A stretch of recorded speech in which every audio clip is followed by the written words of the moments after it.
أعوذ بالله من الشيطان الرجيم بسم الله الرحمن الرحيم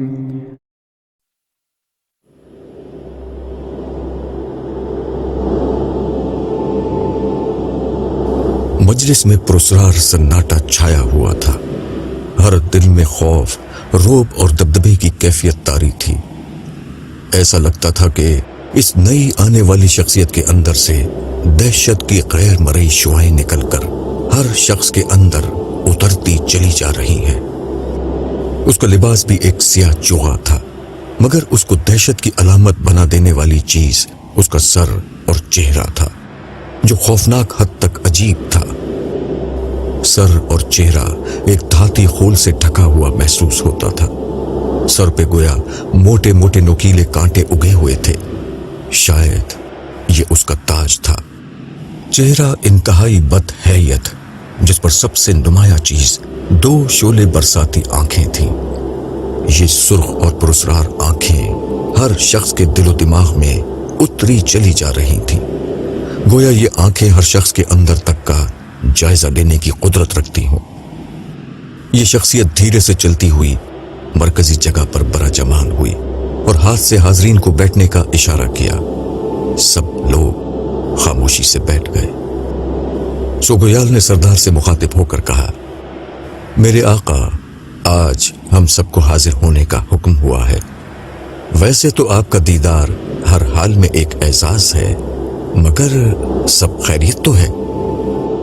ہاں سوگویال، سب خیریت ہے، اس شخصیت نے عجیب سے لہجے میں جواب دیا۔ اس کی آواز میں ایک ناقابل بیان وحشت تھی۔ ایسا لگ رہا تھا کہ صحرا کے سناٹے میں سینکڑوں بدروحیں بین کر رہی ہوں۔ اس شخصیت نے جسے سوگویال نے سردار کے لقب سے پکارا تھا، تمام حاضرین کو غور سے دیکھنا شروع کیا۔ اس کی نظریں جس طرف اٹھتی ایک تھر تھری چھوٹ جاتی، پھر اس کی نگاہیں منایوس پر آ کر ٹھہر گئیں۔ منایوس کو یوں لگا جیسے یہ نگاہیں اس کے آر پار ہو رہی ہیں۔ اس نے خوف زدہ ہو کر اپنا سر جھکا لیا۔ خوش آمدید منایوس، سردار نے اپنے ٹھہرے ہوئے وحشتناک انداز میں منایوس کو مخاطب کیا۔ منایوس نے فدیانہ انداز میں جواب دیا، میرے آقا، آپ کا مجھ پر احسان ہے کہ آپ نے اپنی خصوصی مجلس میں مجھے یاد کیا۔ یہ میرے لیے زندگی کا سب سے بڑا اعزاز ہے۔ سردار نے اس کی بات پر دھیرے سے گردن ہلائی اور پھر حاضرین سے مخاطب ہو کر کہا، آج آپ سب کو یہاں بلانے کا مقصد ایک اہم معاملے پر اعتماد میں لینا تھا۔ یہ جملہ ادا کرنے کے بعد سردار کچھ دیر تک خاموش ہو گیا۔ حاضرین جو پہلے ہی متوجہ تھے، ان کے جذبہ تجسس کو خاموشی کے اس وقفے نے مزید بھڑکا دیا۔ وہ ہمتن گوش ہو کر اپنے سردار کے ارشادات سننے کے منتظر تھے۔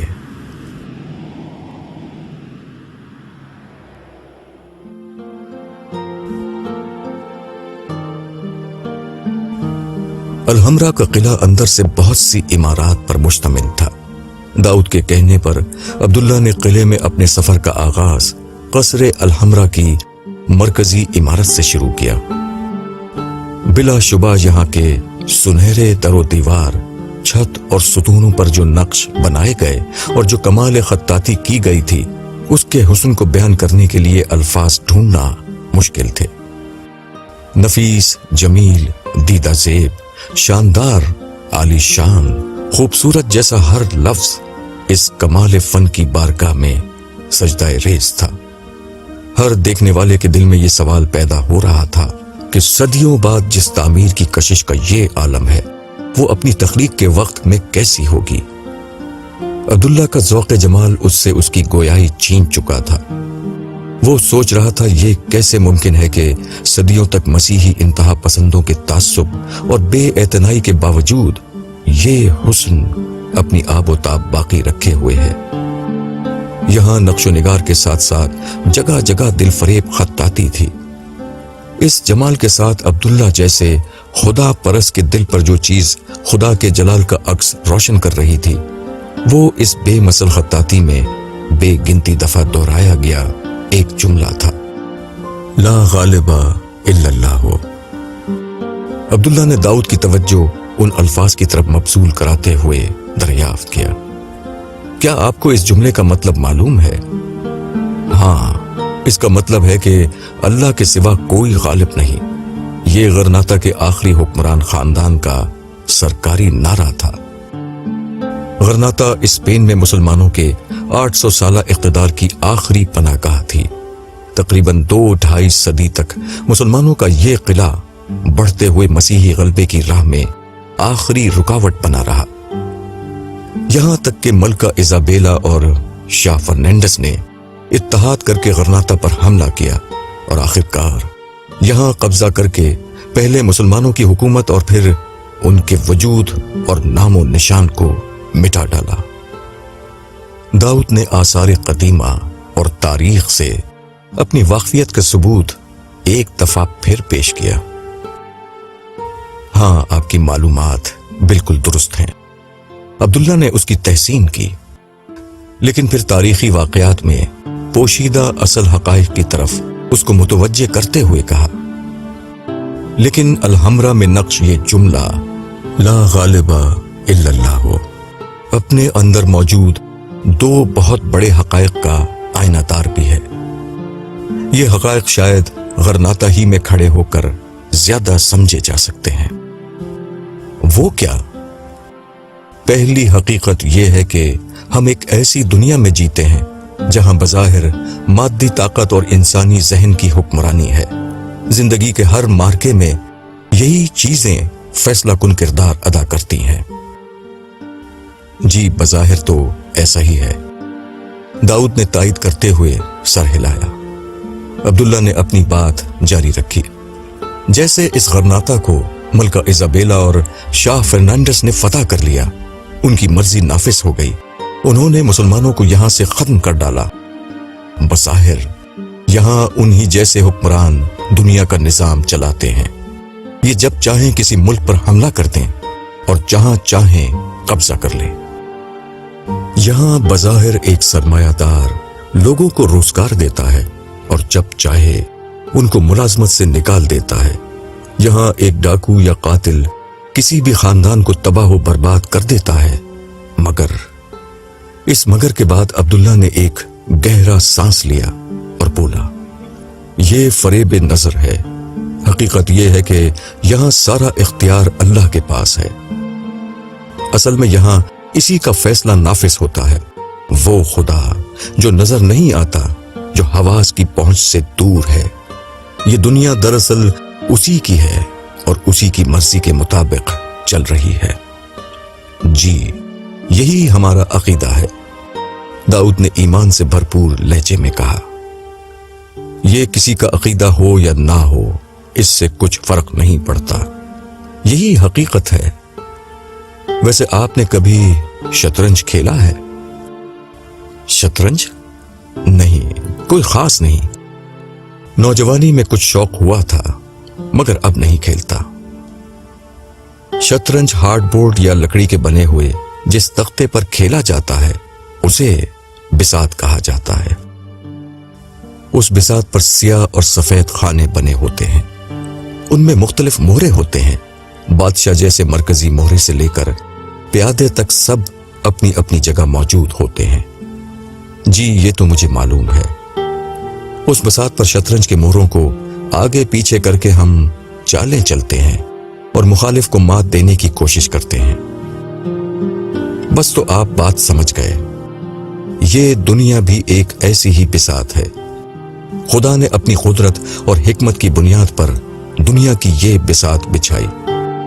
ہم سب اس کی بچھائی ہوئی بساط کے ادنا مہرے ہیں، مکمل بے بس اور مکمل غافل مہرے۔ عبداللہ یہیں تک پہنچا تھا کہ ان دونوں کے قریب ہی ایک مغربی جوڑا آ کر کھڑا ہوا۔ مرد نے عورت سے کہا، میں تمہارے لیے ایسا ہی ایک الحمرا بناؤں گا۔ پھر قول کے بعد وہ فعل سے خاتون کو اپنی محبت کا قائل کرنے لگا، یا شاید یہ کبھی نہ بننے والے الحمرا کی ایڈوانس قیمت تھی۔ عبداللہ جو ان دونوں کے آنے پر خاموش ہو گیا تھا، مزید کچھ کہہ کر انہیں ڈسٹرب کرنے کے بجائے داؤد کا ہاتھ پکڑ کر ذرا آگے چلا گیا۔ یہاں ہر جگہ سیاح تھے، وہ آپس میں خوش گپیاں کر رہے تھے، اس جگہ کی خوبصورتی سے لطف اندوز ہو رہے تھے اور اپنی چھٹیوں کے اس وقت کو خوب انجوائے کر رہے تھے۔ عبداللہ ان کو دیکھتے ہوئے بولا، اس دنیا کے سب لوگ اس حقیقت سے بے خبر ہیں کہ وہ کچھ نہیں، بس اس بساط کے ادنا مہرے ہیں، مرد اور عورت، بادشاہ اور فقیر، آجر اور اجیر، عالم اور جاہل، شوہر اور بیوی، اولاد اور والدین، امیر اور غریب، محروم اور مالک، حکمران اور رعایا، غرض سب اس بساط کے حقیر مہرے ہیں۔ بس فرق یہ ہے کہ اس بساط کے مہرے بے جان، بے حس اور بے شعور نہیں، بلکہ اپنی ذات اور ہستی کا مکمل شعور رکھتے ہیں۔ ہر مہرہ اپنے دائرے میں خود کو طاقتور سمجھتا ہے، بڑا سمجھتا ہے، اعلیٰ سمجھتا ہے، بادشاہ اور حکمران سمجھتا ہے، مگر لوگ نہیں جانتے، انسان نہیں جانتے، حکمران بھی نہیں جانتے، شیاطین بھی نہیں جانتے کہ وہ سب پروردگار عالم کی بچھائی ہوئی بساط کے ادنا مہرے ہیں اور کچھ نہیں۔ اور اللہ تعالیٰ اس بساط کے واحد کھلاڑی ہیں؟ داؤد نے اشتیاق سے سوال کیا۔ یہی دنیا اور شطرنج کا دوسرا فرق ہے۔ اللہ تعالیٰ کھیلنے کھلانے جیسی چیزوں سے بہت بلند ہیں، وہ تو اس بساط پر امتحان لے رہے ہیں۔ امتحان میں وہ اپنے پسندیدہ بندوں کو چن رہے ہیں، جن کو ہمیشہ باقی رہنے والی جنت میں اپنا قرب عطا کریں گے۔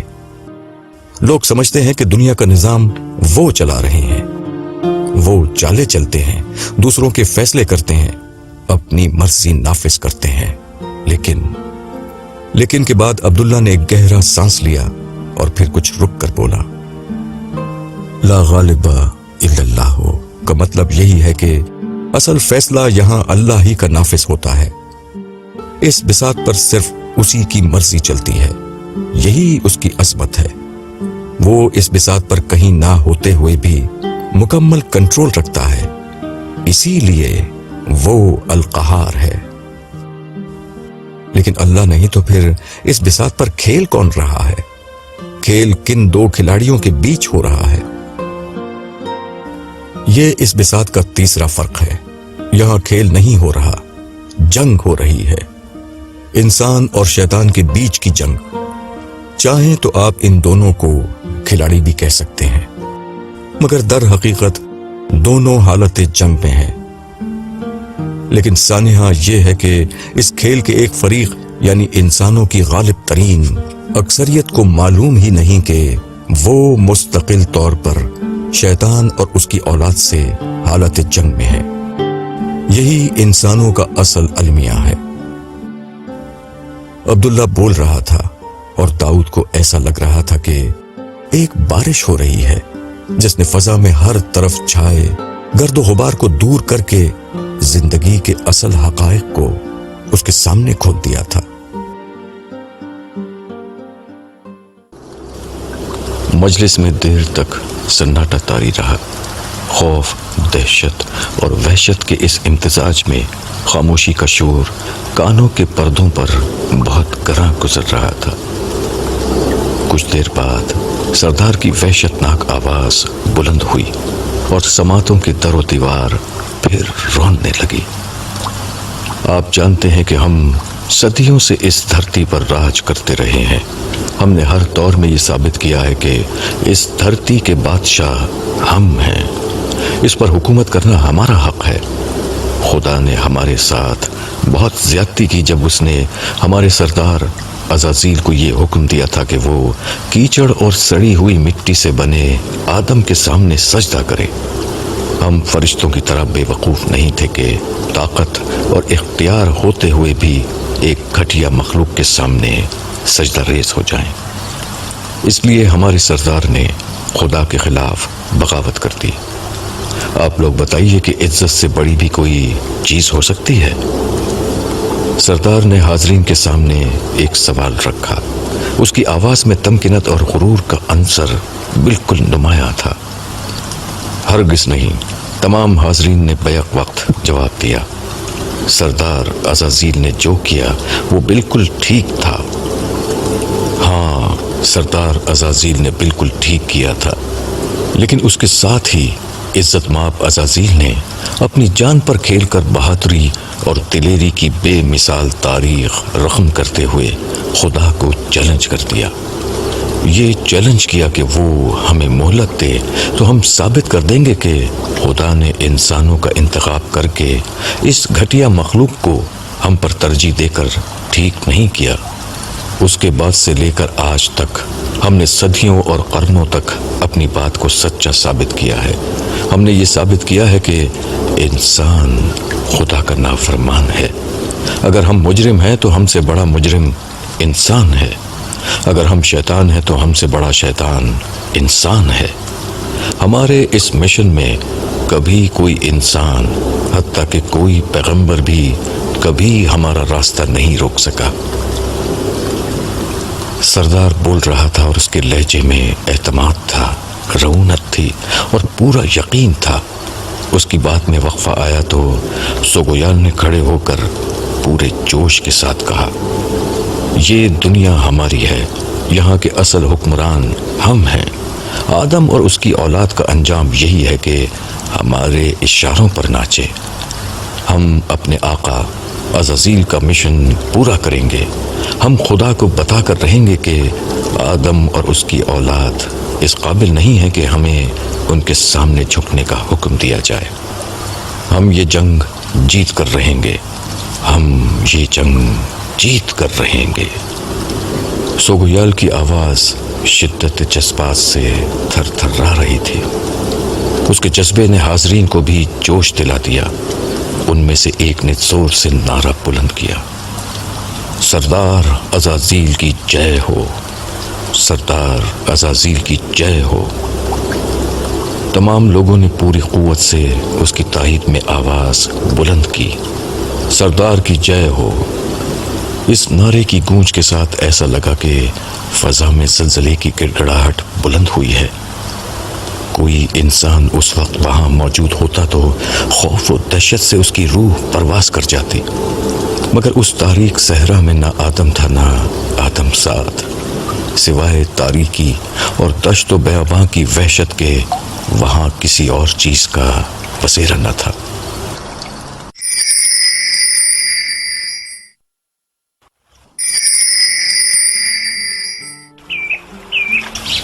داؤد کو محسوس ہو رہا تھا کہ الحمرا کے ماحول کی خوبصورتی، ارد گرد سیاحوں کی آمد و رفت، ارد گرد پھیلے مناظر، ہر چیز دھندلا گئی ہے۔ الحمرا کے سنہری چھتوں پر لکھے گئے لا غالب الا اللہ، حقیقت کے سوا ہر چیز اپنا وجود کھو چکی ہے۔ عبداللہ حقیقت کی ایک نئی دنیا سے اسے روشناس کرا رہا تھا۔ ایسے میں ایک سوال نے اس کے شعور پر دستک دی، جسے اس نے عبداللہ کے سامنے رکھ دیا۔ مگر اس بساط کو بچھانے کا اصل مقصد کیا تھا؟ مقصد شیطان کو یہ بتانا تھا کہ خدا نے جس آدم کے سامنے فرشتوں کو سجدہ کرنے کا حکم دیا تھا اور جس کو سجدہ کرنے سے شیطان نے انکار کیا تھا، وہ واقعی اس عزت کا مستحق تھا۔ چنانچہ اس مقصد کے لیے اللہ تعالیٰ نے اس دنیا کی یہ بساط بچھائی ہے جس میں انسان اور شیطان کی جنگ ہو رہی ہے۔ اس بساط پر انسان کا امتحان ہو رہا ہے کہ وہ شیطان کے خلاف جنگ میں ہارتا ہے یا جیت جاتا ہے۔ وہ چاہے تو شیطان سے لڑ کر اللہ کی مرضی کے مطابق زندگی گزارے اور چاہے تو شیطان کی بندگی کا راستہ اختیار کر لے۔ اسے دونوں راستے اختیار کرنے کی مکمل آزادی ہے۔ مگر بیشتر لوگ تو شیطان کی راہ پر چلتے ہیں۔ بے شک ایسا ہی ہے، مگر اللہ کے پیش نظر یہ نہیں کہ زبردستی لوگوں کو نیک بنایا جائے۔ اصل اسکیم یہی ہے کہ بدترین حالات پیدا کر کے بہترین لوگوں کا انتخاب کیا جائے۔ یہ بدترین حالات اس وقت پیدا ہوتے ہیں جب شیاطین اور ان کی پیروی کرنے والے انسان دنیا میں اپنی بدکاریوں کی بنا پر نیکی کرنا مشکل بنا دیتے ہیں۔ بظاہر ایسے شیاطین اور ان کے پیرو انسان جن میں ظالم حکمران، کرپٹ لیڈر، بے ایمان تاجر اور ان جیسے دیگر لوگ شامل ہیں، خود کو کامیاب سمجھتے ہیں، مگر یہ احمق نہیں جانتے کہ اللہ تعالیٰ ان کو استعمال کر کے اپنا مقصد حاصل کر رہے ہیں،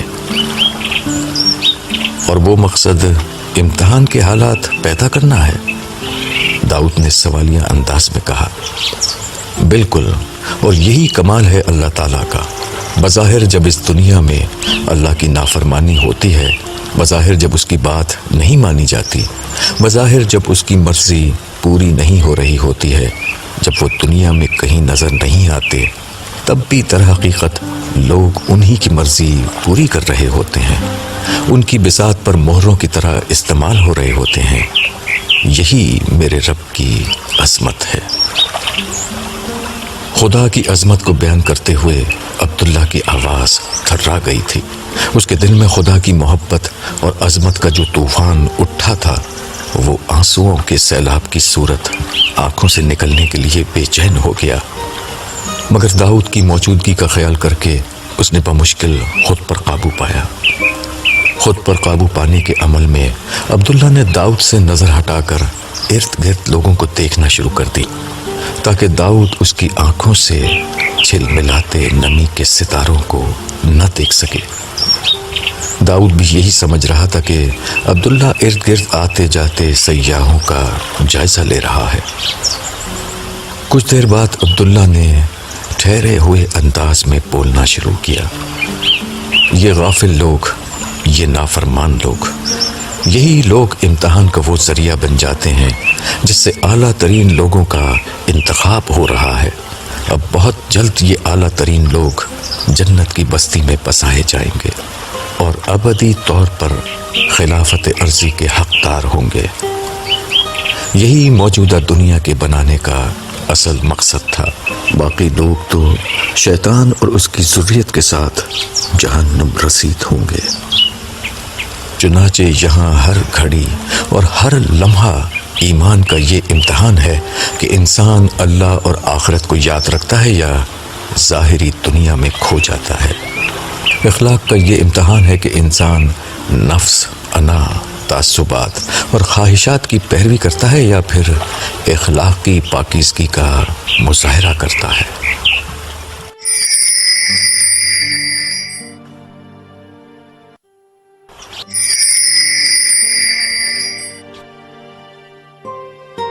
سارا، ذرا ٹھہرو، مجھے تم سے کچھ بات کرنی ہے۔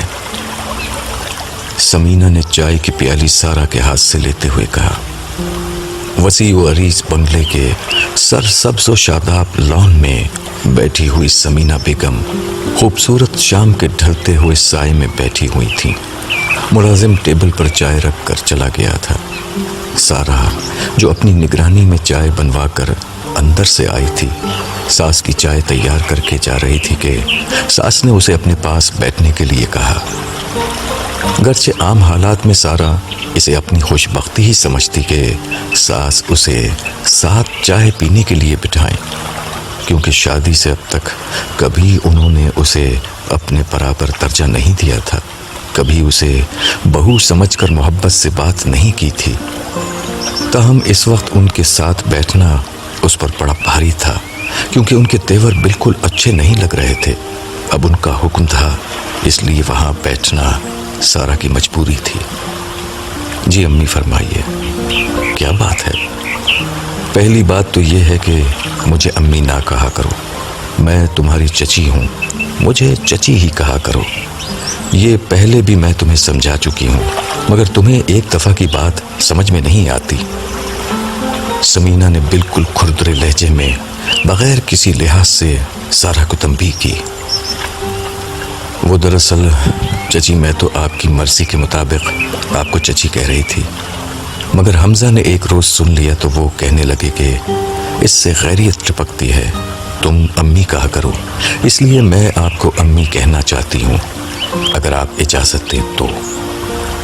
سارا نے وضاحت پیش کی تو سمینہ نے تیوری پر پل ڈال کر جواب دیا، ہاں تم دونوں میاں بیوی ایک دوسرے کی خوب مانتے ہو، وہ امی کہلوانا چاہتا ہے اور تم اس کے ذریعے سے اپنے نکھٹو بھائیوں کو ملازمتیں دلوانا چاہتی ہو۔ جانتی ہو تمہارے چچا شفقت کتنے ناراض ہو رہے تھے، نہ ان کی تعلیم ہے نہ تربیت، نہ ان کو کچھ آتا جاتا ہے، خام خام شفقت ان کو ملازمتیں دلوائیں۔ سارا مجرموں کی طرح سر جھکائے بیٹھی رہی۔ سمینہ نے اپنی تلخ و تند گفتگو جاری رکھی، تمہاری ماں کو چاہیے تھا کہ ان کو اچھا پڑھاتی لکھاتی، یا ان لڑکوں میں خود کچھ صلاحیت ہوتی، نہ تمہاری ماں نے ان کو پڑھایا نہ ان لڑکوں نے کچھ کر کے دیا۔ اب تم اپنا بوجھ میرے بیٹے کے ذریعے سے ہم پر ڈلوانا چاہتی ہو، یہ نہیں چلے گا، آج سمجھ؟ جی چچی سمجھ گئی، آپ ٹھیک کہہ رہی ہیں، دراصل ہمارے مالی حالات ایسے نہیں تھے کہ بھائیوں کو اعلیٰ تعلیم دلوا سکتے۔ امی نے تو سلائی کڑھائی کر کے ہم کو بمشکل تمام پڑھایا ہے، ہمارے گھر میں تو کھانے کو کچھ نہیں ہوتا تھا، پتہ نہیں جتنا پڑھ لیا وہ کیسے پڑھ لیا۔ سارا نے اداس لہجے میں جواب دیا، ہاں غریب رشتہ داروں کا یہ بڑا مسئلہ ہوتا ہے، ان کے ساتھ جب بیٹھو سوائے اپنے دکھوں کے اور پریشانیوں کے ان کے پاس بتانے کے لیے کچھ نہیں ہوتا، ان کا بس نہیں چلتا کہ ہر وقت اپنی غربت کا رونا روتے رہیں کہ کہیں سے کچھ مدد مل جائے۔ اسی لیے مجھے یہ رشتہ اول دن سے پسند نہ تھا، مگر صاحبزادے کچھ سنتے ہی نہیں تھے۔ خیر مگر اب دوبارہ کبھی یہ بات مت کرنا، نہ اپنے خاندان کے دکھڑے ہمیں دوبارہ سنانا، سمجھ گئیں؟ سارا کی شکل اتر چکی تھی، اسے اپنی ساس سے کسی مدد کی توقع تو ہرگز نہ تھی، مگر اتنی بے حسی کی امید بھی نہ تھی۔ وہ جواب میں اس کے سوا کچھ نہ کہہ سکی۔ جی چچی سمجھ گئی، اور ہاں کل نبیہا گھر آئے گی، خالد بھی آئے گا، رات کا کھانا دونوں یہیں کھائیں گے۔ کھانا اپنی نگرانی میں اچھی طرح بنوانا، ملازموں پر نہ چھوڑ دینا، ہم رکھ رکھاؤ والے لوگ ہیں، دامادوں کی بہت عزت کرتے ہیں، ایسے ہی نہیں بھیج دیتے۔ سارا بہت اچھا کہہ کر خاموش ہو گئی۔ وہ اچھی طرح سمجھ رہی تھی کہ اس کی ساس اپنے داماد کی عزت افزائی سے زیادہ اس پر طنز کر رہی ہے۔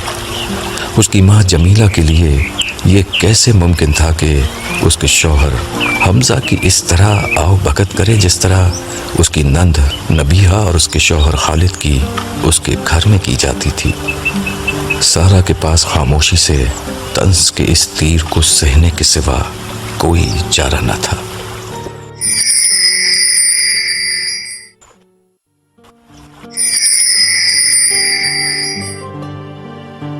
عبداللہ کی بات سنتے ہوئے داؤد گہری سوچ میں ڈوبا ہوا تھا۔ اس کے ذہن میں ایک الجھن نے جنم لیا تھا۔ اس نے اپنی الجھن عبداللہ کے سامنے رکھتے ہوئے کہا، آپ کی باتیں اپنی جگہ ٹھیک ہیں، مگر وہ دو تین باتیں آپس میں الجھ گئی ہیں۔ انسان ایک طرف آزاد ہے اور امتحان دے رہا ہے، یہ بات سمجھ میں آ گئی۔ وہ شیطان سے حالت جنگ میں ہے، یہ بات بھی سمجھ میں آ گئی۔ لیکن ان باتوں کے ساتھ جب آپ یہ کہتے ہیں کہ ہم خدا کی بساط کے بے بس مہرے ہیں تو اپنی جگہ ہو سکتا ہے یہ بات ٹھیک ہو، لیکن اس کے ساتھ امتحان والی بات سمجھ میں نہیں آتی۔ جو بے بس ہیں ان کا کیا امتحان؟ امتحان کے لیے اختیار شرط ہے۔ سوال پوچھتے ہوئے داؤد کے لہجے میں الجھن تھی۔ دراصل امتحان اس بات کا ہو رہا ہے کہ جو اختیار ہم کو دیا گیا ہے وہ ہم اللہ کی مرضی کے مطابق استعمال کرتے ہیں یا نہیں۔ اگر کریں گے تو جنت کا بدلہ پائیں گے، اور نہیں کریں گے تو جہنم کی سزا کے حقدار ہوں گے۔ یہی تو مسئلہ ہے، داؤد پریشان کن انداز میں بولا۔ اگر اچھا برا عمل کرنے میں آزاد ہیں تو بے بس مہرے کیسے ہوئے؟ جی میں یہی بتا رہا ہوں، ہم اخلاقی رویہ اختیار کرنے میں مکمل طور پر آزاد ہیں۔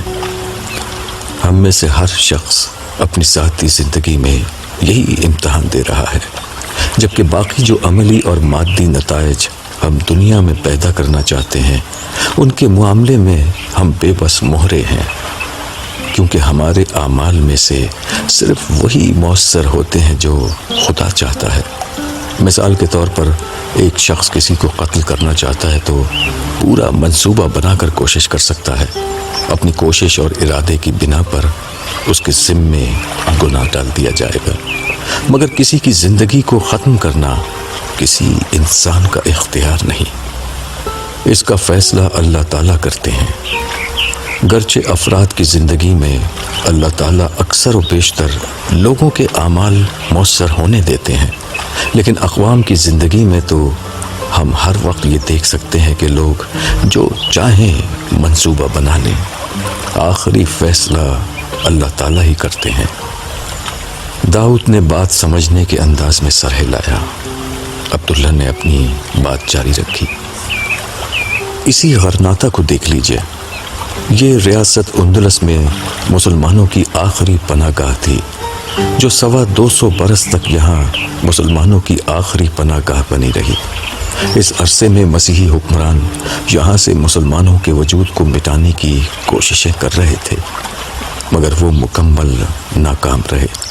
حالانکہ ایک دفعہ تو ایسا ہوا کہ پورے یورپ کی افواج نے جمع ہو کر غرناطہ پر حملہ کیا۔ یہ جنگ البصیرہ کا موقع تھا، جس میں صرف 5,500 مسلمانوں نے 2 لاکھ عیسائیوں کو شکست دی۔ صرف 13 مسلمان شہید ہوئے اور 1 لاکھ عیسائی مارے گئے۔ یہ معجزہ اس لیے ہوا کہ اس وقت اللہ کا فیصلہ نہیں ہوا تھا، مگر جب فیصلہ ہوا تو ایک طرف ایزابیلا اور فرنینڈس کی شادی ہو گئی، جس سے 2 ریاستیں ایک بن گئیں، اور دوسری طرف سلطان ابو الحسن اور زغول جیسے بہادر بھائیوں کے گھر ابو عبداللہ محمد ثانی جیسا بزدل شخص پیدا ہوا، جس نے غداری کر کے غرناطہ کھو دیا۔ اچھا، مجھے یہ آخری بات تو معلوم تھی، مگر یہ بات آپ نے نئی بتائی ہے کہ اپنی تباہی سے قبل ریاست غرناطہ تنہا پوری یورپی قوت کو شکست دے چکی تھی۔ مگر یہ کیسے ممکن ہوا تھا؟ یہ کہتے ہوئے داؤد کے لہجے میں حیرت تھی۔ یہ واقعی انسانوں کے بس کی بات نہیں تھی، یہ صرف خدا کی قدرت سے ممکن ہوا، اگرچہ اس کے پیچھے خدا کا ایک خاص قانون کام کر رہا تھا۔ کون سا قانون؟ داؤد نے اشتیاق کے ساتھ پوچھا۔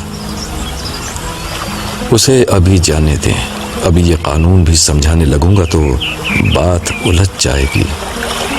آپ شاید ٹھیک کہہ رہے ہیں، آپ کی باتیں میرے لیے بالکل نئی اور مختلف ہیں، ہر بات ایک ساتھ نہیں سمجھ آ سکتی، مگر دماغ میں ایک گرہ سی رہ جائے گی۔ وہ یہودیوں کے اپنے تاریخی بھول جانے والی بات بھی آپ نے واضح نہیں کی تھی۔ عبداللہ نے ہنستے ہوئے کہا، کوئی بات نہیں، 1 سے 2 گرہیں اچھی ہوتی ہیں، ویسے بھی یہ دونوں گرہیں آپس میں ملی ہوئی ہیں۔ خیر، وقت ملا اور آپ کی دلچسپی باقی رہی تو یہ دونوں باتیں ایک ساتھ سمجھا دوں گا۔ ابھی تو یہ سمجھ لیں کہ پورے یورپ پر غرناطہ کی چھوٹی سی ریاست کی فتح ایک مثال ہے، جو اس بات کا ثبوت ہے کہ دنیا میں ہر جگہ اصل کار فرما طاقت اور ارادہ صرف اللہ کا ہے، اور اسی کی مرضی یہاں چل رہی ہے۔ ہم اسی کی بساط کے حقیر مہرے ہیں اور کچھ نہیں۔ یہ کہتے ہوئے عبداللہ رکا اور ارد گرد کا جائزہ لے کر مسکراتے ہوئے بولا، لیکن میرا خیال ہے کہ ہم باتیں ہی کیے جا رہے ہیں، کچھ دیکھ نہیں رہے۔ آئیے اب کچھ دیر یہاں کی مختلف جگہوں کو دیکھتے بھی جاتے ہیں تاکہ آنے کا مقصد تو حاصل ہو۔ جی ضرور، داؤد نے آگے بڑھتے ہوئے کہا۔